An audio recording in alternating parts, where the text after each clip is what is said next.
चलिए जी बच्चों, अब हम पढ़ेंगे कि किसी भी फंक्शन को 1 1 या ऑन टू कैसे प्रूफ किया जाता है।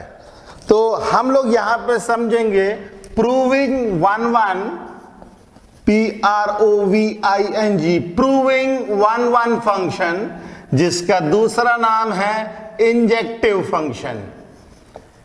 इंजेक्टिव फंक्शन को कैसे प्रूफ किया जाए।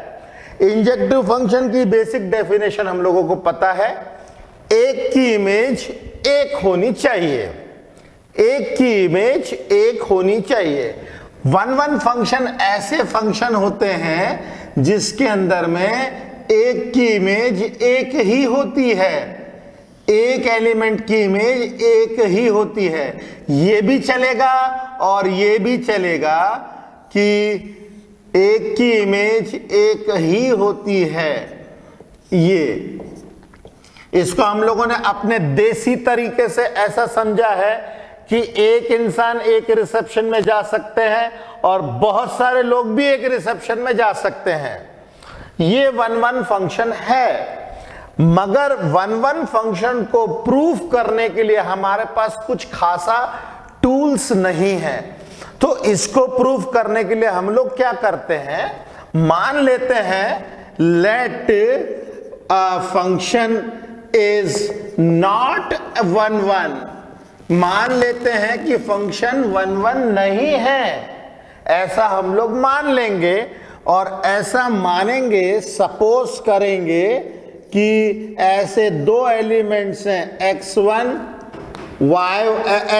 और x2, इन दोनों की इमेजेस एक ही है। हमने क्या सपोज किया है, हमने सपोज किया है कि मान लीजिए x1 और x2 इन दोनों की इमेजेस एक ही है, ऐसा हम लोगों ने सपोज किया है। फिर इसको हम लोग सॉल्व करेंगे, इसको हम लोग सॉल्व करेंगे और पता लगाएंगे क्या x1 x2 के बराबर आ रहा है। अगर x1 x2 के बराबर आ रहा है तो इसका मतलब है ये दोनों ओवरलैपिंग नंबर्स हैं।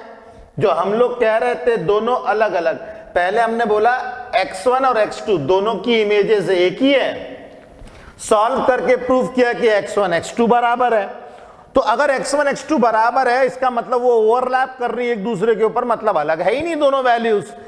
अगर ऐसा आ जाता है तो हम लोग बोलेंगे if this is true, if this is true, अगर ऐसा आ जाता है, अगर ये ट्रू मिलता है हम लोगों को, इसका मतलब ये 1 1 फंक्शन है। अगर ये किसी भी तरीके से फॉल्स आ जाएगा तो अपन बोलेंगे it's not a 1 1 function, it's not a 1 1 function. तो 1 1 फंक्शन को प्रूफ करना बड़ा आसान है। पहले ही हम लोग मान लेते हैं, सपोजिशन कर लेते हैं कि 1 1 नहीं है और फिर उसको प्रूफ करते हैं। अगर ये 1 1 आ गया मतलब x1 = x2 आ गया तो 1 1 है, अगर नहीं आया तो फिर हम डिक्लेयर करते कि ये 1 1 नहीं है। ओके, चलिए अब इसके बाद देखते कि हम लोग जो है ऑन टू कैसे प्रूफ करेंगे। Proving onto, proving onto, onto का दूसरा नाम होता है सर्जेक्टिव फंक्शन।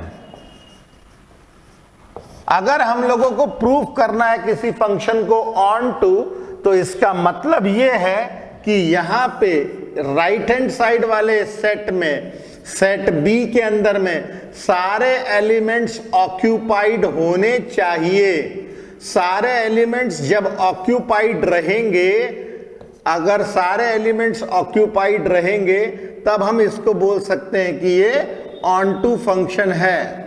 कुछ इस तरीके से सारे फंक्शन, सारे एलिमेंट्स जो ऑक्यूपाइड रहने चाहिए। इसकी रिक्वायरमेंट क्या है, इसकी रिक्वायरमेंट ये है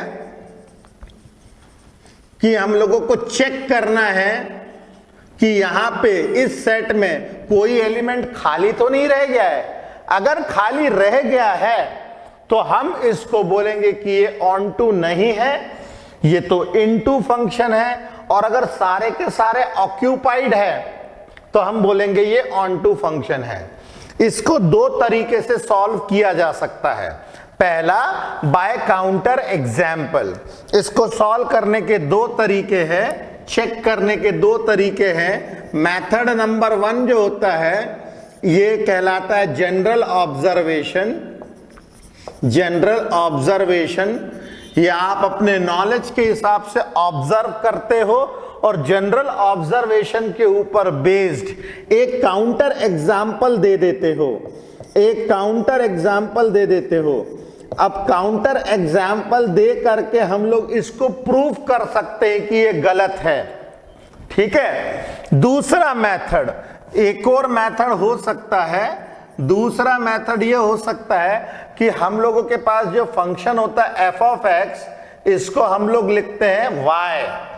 फंक्शन एफ ऑफ एक्स को आप इसकी जो भी वैल्यू है आप उसको वाई के टर्म्स में लिख दो, मतलब जो भी फंक्शन है उसको y लिख दोगे आप। फिर हम लोग क्या करेंगे, y के टर्म्स में एक फंक्शन बनाएंगे, y के टर्म्स में एक फंक्शन बनाएंगे। y के टर्म्स में आप फंक्शन बनाए, जैसे एग्जाम्पल के तौर पे आपने y के टर्म्स में एक फंक्शन बनाया जिसका आप नाम दे दो g, और ये y के टर्म्स में एक फंक्शन बनेगा।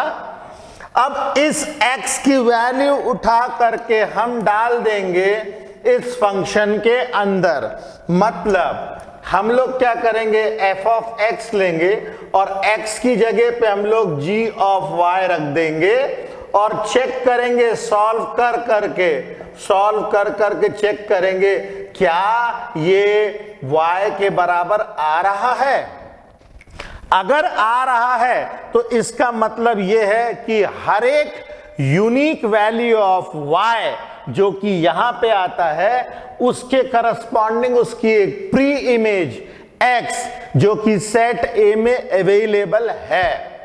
तो ये मेथड बहुत कारगर साबित होता है, बहुत आसान मेथड भी है।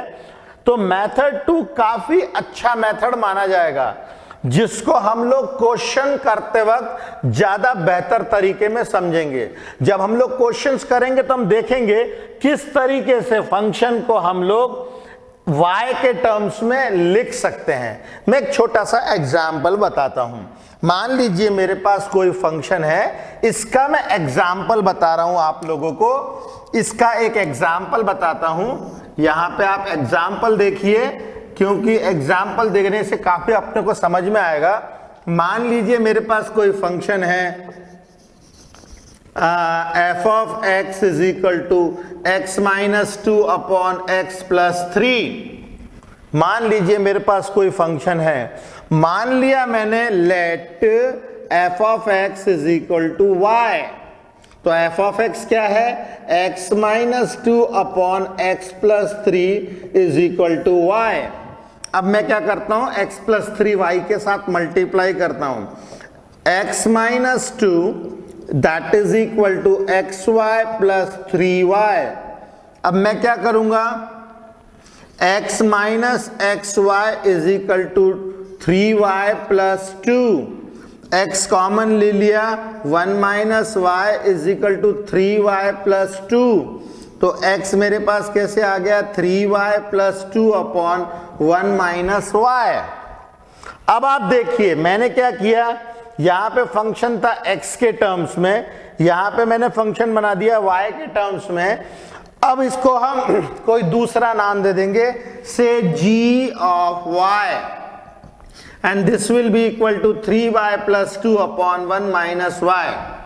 अब इस gy को हम वापस इस फंक्शन में पुट करके देखेंगे कि ये वापस से हमें y दे रहा है कि नहीं दे रहा है। अगर इसने फंक्शन में वापस y दे दिया, इसका मतलब ये है कि हर एक y के करस्पॉन्डिंग यहां पे हमारे पास x है। इसका मतलब ये ऑन टू फंक्शन है। इस तरफ के सेट में, b वाले सेट में कोई भी एलिमेंट छूटा नहीं है।